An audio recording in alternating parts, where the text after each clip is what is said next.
দুই নেতার মারামারির ভিডিও ভাইরাল।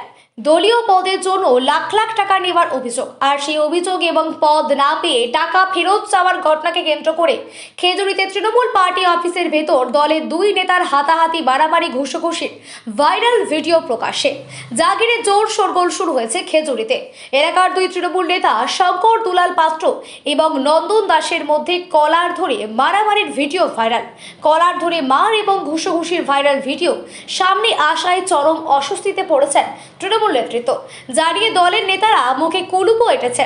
ভোটের মুখে নিজেদের মধ্যে মারামারি এবং কোন্দল ঘিরে খেজুরিতে দলের অনেকেই ছবি প্রকাশ্যে এসে পড়ায় বেশ অস্বস্তিতে তৃণমূল কংগ্রেস। না, ওগুলো কোনো ইস্যু নয়, ওগুলো ব্যক্তিগত ব্যাপার। আমাদের দাদার মতো আমি ওনাকে সম্মান করি।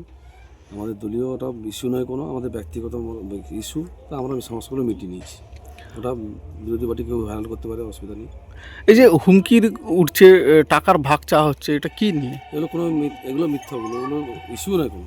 ওগুলো একটা রাস্তা কাজে নিয়ে সমস্যা রয়েছে। ওটা কি নিজেদের মধ্যে ব্যক্তিগত ব্যাপার এটা। এই যে হুমকির যে ঘটনা উঠছে, মারধর, এটা নিয়ে কি? না, ওটা আমার এটা মিটিয়ে নিয়েছে। আমরা বসে মীমাংসা করে নিয়েছি।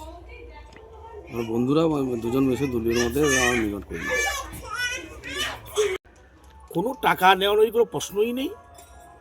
নন্দন আমার ভাই, আমরা একই সঙ্গে থাকি, আর ছোটো ভাই।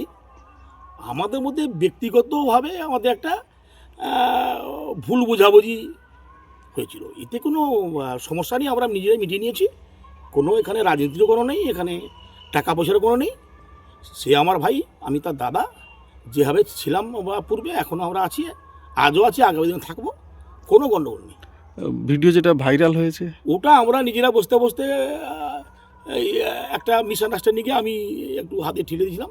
আবার আমরা নিজেরা বসে আমরা দু ভাই মিলেমিশে আমাদের মানে আলিঙ্গন করে আমরা যে যারা বাড়ি চলে এসেছি। আমরা এতে কিছু না, এটা আমাদের আভ্যন্তরীণ ব্যাপার, ব্যক্তিগত আভ্যন্তরীণ ব্যাপার। এটাকে নিয়ে বেশি মাতামাতি যারা করছেন তারা মানে কী বলে দিতে পারে, আমাদেরকে ফাঁসানোর যে চিন্তাভাবনা সেটা নিয়েই করছে হয়তো।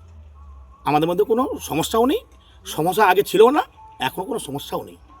আমরা আমাদের ভাই ভাই যেমন ছিলাম তেমনই আছি। আভ্যন্তরীণ ব্যাপার নিয়ে এটা নিয়ে বলার কোনো জায়গা নেই।